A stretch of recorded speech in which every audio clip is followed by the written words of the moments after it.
नाजरीन, गुज़श्ता रात रूस के दारुल हुकूमत मॉस्को के एक मशहूर कॉन्सर्ट हॉल में एक दहशतगर्द हमला हुआ, जिसमें अब तक की इतलात के मुताबिक 90 से ज़ायद लोग मारे जा चुके हैं और करीबन 200 के करीब जो है वो ज़ख्मी हुए हैं।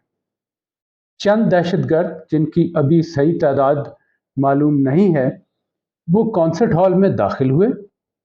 उन्होंने ऑटोमेटिक वेपन्स के साथ फायरिंग की और फिर वहाँ पे धमाका खेज मवाद फाड़ के वहाँ से निकल गए, जिससे कि वहाँ आग लग गई और वो बखूबी वहाँ से एक कार में बयान किया जाता है कि फरार हो गए।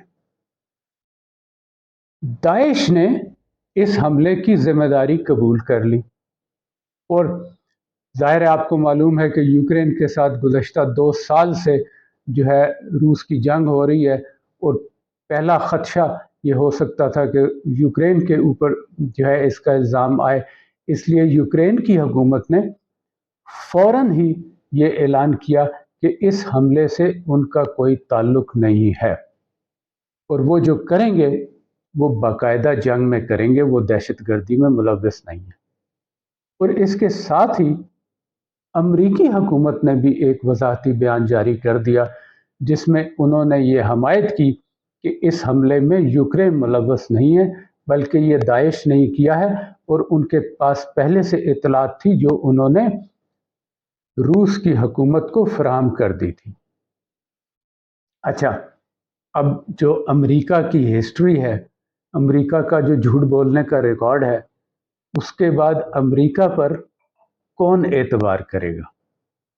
आप करेंगे? मैं करूंगा।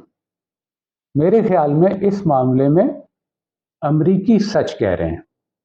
ये हमला यूक्रेन ने नहीं किया,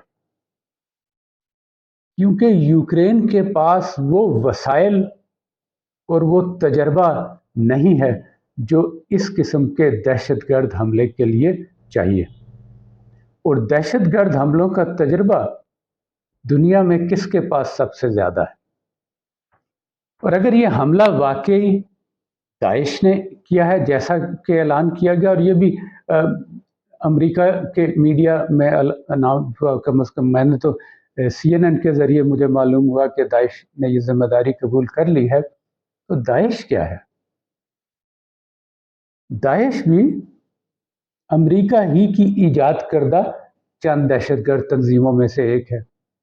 और इस वाक़े का अफसोसनाक और तकलीफदेह पहलू ये है कि सिर्फ 2 हफ्ते कबल अमेरिका ने रूस को वार्न किया था कि मॉस्को में किसी पब्लिक गैदरिंग पे, ख़ास तौर पे किसी कॉन्सर्ट हॉल में दहशतगर्दी का वाक़या हो सकता है। ये दुनिया बड़ी अजीब चीज़ है, यहाँ कुछ भी हो सकता है।